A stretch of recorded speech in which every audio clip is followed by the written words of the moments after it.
আমি অসুস্থতা বোধ করছি, I am feeling under the weather. আমি অসুস্থতা বোধ করছি, I am feeling under the weather. Weather তো বেসিক্যালি আমরা আবহাওয়া বোঝানোর জন্য ব্যবহার করি, বাট এখানে কিভাবে ওয়েদারটা ব্যবহার হলো? এরকমই বেশ কিছু স্মার্ট ফ্রেজ রয়েছে যেগুলো আমরা ব্যবহার করে থাকি, যেগুলো একটু অ্যাডভান্স তুমি যখন কথা বলবে ব্যবহার করা হয়, যেগুলো কিন্তু নর্মাল মিনিং থেকে একটু ডিফারেন্ট হয় যার মিনিংটা। তো আন্ডার দ্য ওয়েদার এটার মানে হচ্ছে অ্যাকচুয়ালি ফিলিং সিক। আমরা যখন অসুস্থতা বোধ করি আমরা কি বলি? যে আমি অসুস্থতা বোধ করছি, I am feeling sick. But এটা বেসিক, কিন্তু তুমি যদি একটু স্মার্টলি বলতে চাও তাহলে তোমাকে বলতে হবে I am feeling under the weather. Under the weather মানে হচ্ছে অসুস্থতা বোধ করা। ওকে, তো আমার কথা শুনে তোমরা বুঝেই গেছো আজকের ভিডিওতে আমরা এরকমই বেশ কিছু smart phrase, smart word, advance word শিখবো। সেই কারণে তুমি জাস্ট খাতা পেন নিয়ে বসে পড়ো, যে ওয়ার্ডগুলো আজকে তুমি শিখবে সেই ওয়ার্ডগুলো দিয়ে আরো বেশ কিছু সেন্টেন্স তুমি বানাবে। তো চলো শুরু করা যাক আজকের ক্লাসটা। So hello everyone, this is Barnali here and you are watching me in Barnali classroom. তো আজকের ক্লাসে আমরা ডেইলি ইউজ সেন্টেন্স শিখবো, বাট কিছু অ্যাডভান্স ফ্রেজের সাথে, বা তোমরা ইজিলি একটু স্মার্টলি বলতে চাইছো সেই রকম সেন্টেন্সগুলো আমরা আজকে শিখবো আজকের ক্লাসে। তো চলো শুরু করা যাক আজকের ভিডিওটা। আমি কাজের প্রস্তুতি নিচ্ছি, আমি কাজের প্রস্তুতি নিচ্ছি, I am getting ready for the work. I am getting ready for the work. আমি কাজের প্রস্তুতি নিচ্ছি মানে আমি অ্যাকচুয়ালি তৈরি হচ্ছি। So I am getting ready for the work. I am getting ready for the work মানে হচ্ছে আমি কাজের প্রস্তুতি নিচ্ছি। আপনি কি দয়া করে লবণটা দিতে পারেন? Can you pass the salt please? Can you pass the salt please মানে আপনি কি দয়া করে লবণটা দিতে পারেন? তো can you pass the salt please মানে এখানে কিন্তু আমরা দিতে পারেন মানে গিভ বলবো না। নর্মালি দেওয়া ইংলিশ আমরা গিভ বলি, বাট এখানে অ্যাকচুয়ালি আপনি কি সল্টটা দিতে পারেন মানে আপনাকে পাস করতে বলা হচ্ছে। So can you pass the salt please. বা দেখবে আমরা অনেক সময় টেবিলে এরকম বলি, একটু গ্লাসটা পাস করবে, so can you pass the glass. বা প্লেটটা পাস করবে, so can you pass the saucer. তো দেখো, যখন তুমি টেবিলে কাউকে বলবে কোনো কিছু দিতে, সেক্ষেত্রে আমরা কি বলবো? Can you pass. নর্মালি আমরা কি বলি? Can you give, can you give the plate, can you give the glass, but it's better to use can you pass. এটা যখন তুমি পাস বলবে তখন মনে হবে যে হ্যাঁ একটু অন্যভাবে বলছো, একটু স্মার্টলি বলছো। So can you pass the salt please. আমার অ্যাপয়েন্টমেন্টের জন্য দেরি হয়ে যাচ্ছে, so I am running late for my appointment. I am running late for my appointment. I am running late. Running normally আমরা কি বলি? আই এম গেটিং লেট, আমার দেরি হয়ে যাচ্ছে। আমার দেরি হয়ে যাচ্ছে, I am getting late. But এটা ছাড়া আমরা কিন্তু রান, রান নর্মালি আমরা কখন ব্যবহার করি? দৌড়ানোর ক্ষেত্রে, মানে সে দৌড়াচ্ছে, হি ইজ রানিং। বাট যখন আমি বলি হি ইজ রানিং লেট, তখন এটা কিন্তু হয়ে যায় তার দেরি হয়ে যাচ্ছে। হি ইজ রানিং লেট মানে সে দেরি করে দৌড়াচ্ছে এমনটা নয়। হি ইজ রানিং লেট মানে তার দেরি হয়ে যাচ্ছে। সো আমার দেরি হয়ে যাচ্ছে, I am running late for my appointment. আমার অ্যাপয়েন্টমেন্টের জন্য আমার দেরি হয়ে যাচ্ছে। তো এবার তোমরা বলো, যদি আমি বলি তাদের দেরি হয়ে যাচ্ছে, সেটার ইংলিশ কি হবে? আজকের আবহাওয়া কেমন? What's the weather like today? What's the weather like today মানে আজকের আবহাওয়া কেমন, আজকের ওয়েদার কেমন। So what's the weather like today. তো দেখো, ফার্স্টে আমি ওয়েদার ব্যবহার করলাম, তখন কিন্তু ওয়েদারের মানে আলাদা হলো, এখন ওয়েদারের মানে কিন্তু আলাদা হলো। ওয়েদার কিন্তু আবহাওয়া, ইংলিশ ওয়েদার, বাট এই ওয়ার্ডটা কিন্তু আমরা অন্যভাবেও ইউজ করতে পারি। অন্যভাবে কিভাবে ইউজ করবো সেটা তোমরা জাস্ট আমার ভিডিওটা দেখো, একটু পরেই জানতে পারো ওয়েদারকে আমরা কিভাবে আলাদাভাবে ইউজ করতে পারি। আমাকে আমার ফোনটা চার্জ দিতে হবে, I need to charge my mobile. I need to charge my mobile. Need to মানে হচ্ছে কোনো কিছু প্রয়োজন, কোনো কিছু প্রয়োজন বোঝানোর ক্ষেত্রে আমরা নিড টু ব্যবহার করি। আমাকে ফোনে চার্জ দিতে হবে, এটার মানে হচ্ছে আমার মোবাইলটা চার্জ দেওয়ার প্রয়োজন। So I need to charge my mobile. এবার যদি আমি বলি আমার সেখানে যাওয়া প্রয়োজন, I need to go. I need to go there মানে আমার সেখানে যাওয়া প্রয়োজন। তো কোনো কিছু প্রয়োজন বোঝানোর ক্ষেত্রে নিড টু ব্যবহার করা হয়। নিড হচ্ছে একটা মোডাল ভার্ব, যেমন স্যাল, শুড মোডাল ভার্ব, সেরকম নিডও মোডাল ভার্ব। আমার ফোনটা চার্জ দেওয়ার দরকার, so need to charge my mobile. আমার কোথাও যাওয়ার দরকার, নিড টু গো। আমার খাওয়ার দরকার, নিড টু ইট। তো নিড হচ্ছে প্রয়োজন বোঝানোর ক্ষেত্রে ব্যবহার করি আমরা। আপনি কি আমাকে এই কাজটিতে সাহায্য করতে পারেন? So can you help me with this work? Can you help me with this work? Can you help me with this work মানে হচ্ছে আপনি কি আমাকে সাহায্য করতে পারেন? এটা হলো এটা ছাড়া আমরা আরো একরকম ভাবে বলতে পারি, আমরা এটাকে এটাও বলতে পারি, can you give me your hand with this work.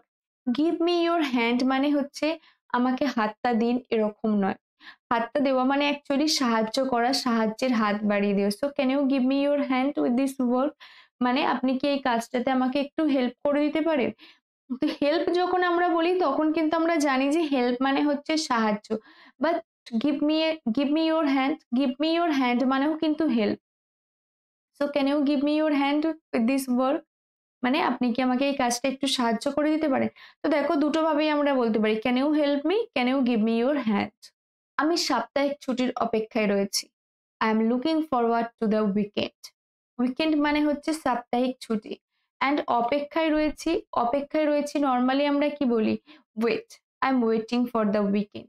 But wait ছাড়াও আমরা কিন্তু looking forward, looking forward normally search, সার্চের ক্ষেত্রে ব্যবহার করা হয় looking forward. So I am searching a job, I am looking forward a job. But looking forward কিন্তু আমরা এক্ষেত্রেও ব্যবহার করতে পারি যখন আমরা কোনো কিছুর জন্য অধীর আগ্রহে অপেক্ষা করে থাকি।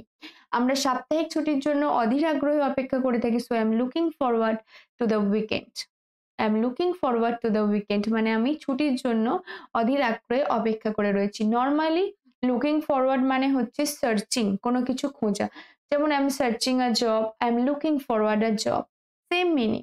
বাট লুকিং ফরওয়ার্ড সেখানে ছাড়াও আমরা যখন কোনো কিছুর জন্য অধীর আগ্রহে অপেক্ষা করে থাকি সেক্ষেত্রেও ব্যবহার করতে পারি। যেমন এক্ষেত্রে আমি বললাম I am looking forward the weekend.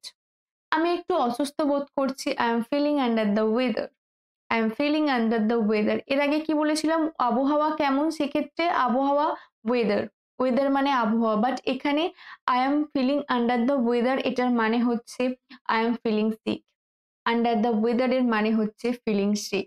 তো দেখো এখানে শুধুমাত্র কিন্তু ওয়েদার আবহাওয়া হিসাবে ব্যবহার হলো না, অন্যভাবেও ব্যবহার করলাম। সিক বোঝানোর ক্ষেত্রেও আন্ডার দ্য ওয়েদার আমরা ব্যবহার করতে পারি। So I am feeling under the weather মানে আই এম ফিলিং সিক। আপনি কি বাতিটা বন্ধ করে দিতে পারেন? So can you turn off the light, can you turn off the light, can you turn off the light মানে হচ্ছে আপনি কি আলোটা বন্ধ করতে পারেন বা আপনি কি আলোটা নিভিয়ে দিতে পারেন। So can you turn off the light. তো টার্ন অফ ছাড়া এখানে আমরা এটাও বলতে পারি can you switch off. Switch off হচ্ছে নর্মালি বেসিক বোঝানোর ক্ষেত্রে আমরা বলি সুইচ অফ মানে জানি যে বন্ধ করে দেওয়া, সুইচটা অফ করে দেওয়া। বাট টার্ন অফ মানেও কিন্তু বন্ধ করে দেওয়া। So can you turn off the light. আমি বাজারে যাচ্ছি, আমি বাজারে যাচ্ছি, I am going to the grocery shop, I am going to the grocery shop. Normally আমরা বলি I am going to the market, I am going to the market মানে হচ্ছে আমি বাজারে যাচ্ছি। But I am going to the grocery shop, I am going to the grocery shop মানে হচ্ছে আমি মুদির দোকানে যাচ্ছি। নর্মালি গ্রসারি শপ মানে হচ্ছে মুদির দোকান। আপনি কখন কাজ শেষ করেন? What time do you finish the work, at what time do you finish the work, আপনি কখন কাজটা শেষ করেন। So at what time do you finish the work. আমি এক বন্ধুর সাথে কফি খেতে যাচ্ছি, I am meeting a friend for coffee, I am meeting a friend for coffee. I am meeting a friend for coffee মানে হচ্ছে আমি কোনো বন্ধুর সাথে কফি খেতে যাচ্ছি।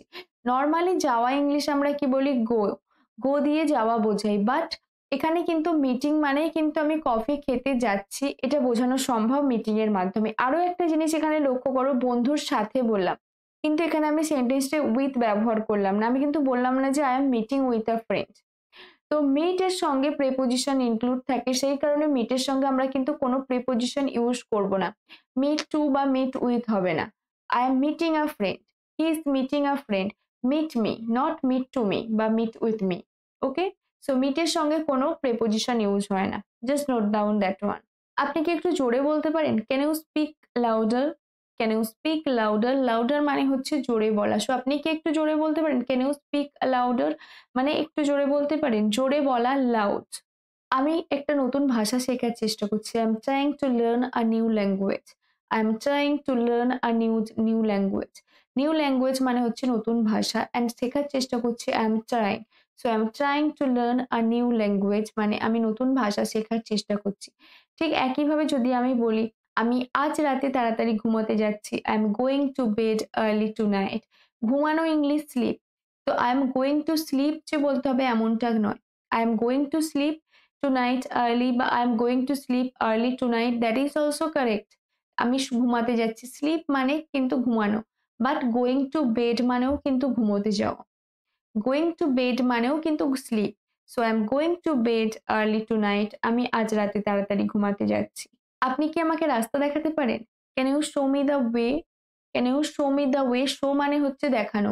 অ্যান্ড এখানে প্রশ্ন করা হচ্ছে, সো আপনি কি আমাকে দেখাতে পারেন? Can you show me the way? আপনি কি আমাকে রাস্তাটা দেখাতে পারেন? আপনি কি আমাকে একটা বই ধার দিতে পারেন? Can you lend me a book? Lend মানে হচ্ছে কোনো কিছু ধার দেওয়া। So can you lend me a book? আপনি কি আমাকে একটা বই ধার দিতে পারেন? আমি আজ রাতে জিমে যাচ্ছি। I am going to gym tonight. I am going to the gym tonight. আমি যাচ্ছি, so I am going. I am going to the gym tonight. আমি আজ রাতে জিমে যাচ্ছি। তোমার প্রিয় শখ কি? What's your hobby? বা what's your favourite hobby? What's your favourite hobby মানে হচ্ছে তোমার প্রিয় শখ কি? তোমার কি করতে ভালো লাগে? আমি এখন খাবার বানাচ্ছি। So I am making breakfast. খাবার বানাচ্ছি বললে আমি এটা বলতে পারি যে I am making food. But যদি আমি বলি আমি সকালের খাবার বানাচ্ছি তাহলে হবে আই এম মেকিং ব্রেকফাস্ট। যদি বলি আমি দুপুরের খাবার বানাচ্ছি I am making lunch. And যদি বলি রাতের খাবার I am making dinner. So normally খাবার বানানো I am making food. But যখন পার্টিকুলার সকাল, সন্ধে বা রাতের জন্য বোঝানো হবে তখন কিন্তু এইভাবে বলতে হবে ব্রেকফাস্ট, লাঞ্চ, ডিনার। আপনি কি আমাকে একটু পরে ফোন করতে পারেন? Can you call me a letter?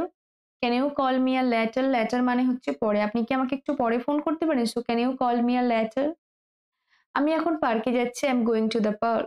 I am going to the park. আমরা সিনেমা দেখতে যাচ্ছি। We are going for a movie. We are going for a movie মানে আমরা একটা সিনেমা দেখতে যাচ্ছি। আপনি কি আমাকে একটা ভালো রেস্টুরেন্টের খোঁজ দিতে পারেন?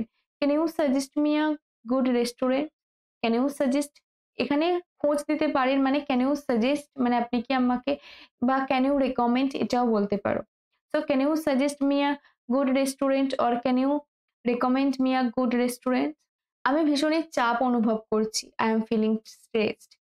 I am feeling stressed. I am feeling stressed মানে হচ্ছে আমার ভীষণই প্রেশার লাগছে, ভীষণই চাপ অনুভব করছি। So I am feeling stressed. আপনি কি একটু এসিটা চালু করতে পারেন? Can you turn on the AC please? Can you turn on the AC? আমি লাইব্রেরিতে যাচ্ছি। I am going to the library. I am going to the library. তো দেখো এই সবকটা সেন্টেন্স আমি মার্কেটে যাচ্ছি, আমি সিনেমা দেখতে যাচ্ছি, আমি লাইব্রেরিতে যাচ্ছি, একই প্যাটার্নে। So I am going to the library. I am going to the market. I am going to the grocery shop. I am going for a movie. তো দেখো একই প্যাটার্নে এই সেন্টেন্স গুলো হয়েছে। সেরকমই আমি যদি বলি যে আপনি কি আমাকে একটু শুভকামনা জানাতে পারেন? Can you wish me a luck? Can you wish me a luck? Can you wish me a luck মানে হচ্ছে আপনি কি আমাকে একটু শুভকামনা জানাতে পারেন? তো জাস্ট এই সেন্টেন্স গুলো হচ্ছে ডেইলি ইউজ সেন্টেন্স, আমরা নরমালি প্র্যাকটিস করে থাকি। এইগুলো শুধুমাত্র তুমি যদি প্র্যাকটিস করো তাহলেই তোমার কনফিডেন্স বাড়বে এবং তুমি ইজিলি বলতে পারবে। সো আজকের ভিডিওটা তোমার কেমন লাগলো just let me know in my comment section. And যদি আমার চ্যানেল নতুন হও just to subscribe my channel. আর যদি আমার চ্যানেলটাকে অবশ্যই আগে সাবস্ক্রাইব করে থাকো তাহলে অবশ্যই লাইক করো, শেয়ার করো যাতে অন্যরা এই ভিডিওটা আরো ইজিলি দেখতে পারে। সো